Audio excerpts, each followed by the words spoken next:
এই উপমহাদেশে, যদি আমি বাইরে যাচ্ছি না, এই উপমহাদেশের পুরাতন, সব থেকে পুরাতন দুইটা মাদ্রাসার নাম আমি আপনাদেরকে বলছি।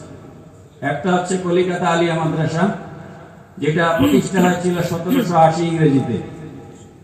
এটা যখন পরে হয়েছে, শিফট হয়েছে ঢাকা আলিয়া মাদ্রাসা।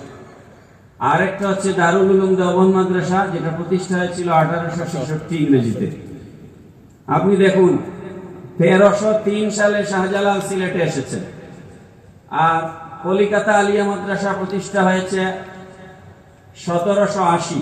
1303 থেকে 1780 মাইনাস করলে কলিকাতা আলিয়া মাদ্রাসা প্রতিষ্ঠা 477 বছর আগে এদেশে শাহজালাল এসেছে। ঠিক। আর দেওবন্দ মাদ্রাসা প্রতিষ্ঠা হয়েছে 1866। শাহজালাল এসেছেন 1303। 1303 থেকে 1866 বাদ দিলে থাকে 563 বছর। দেওবন্দ মাদ্রাসা প্রতিষ্ঠা 563 বছর আগে শাহজালাল এদেশে এসেছেন।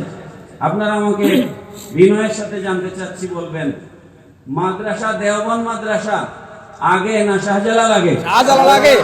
কলিকাতা আলিয়া মাদ্রাসা আগে না শাহজালাল আগে? শাহজালাল আগে।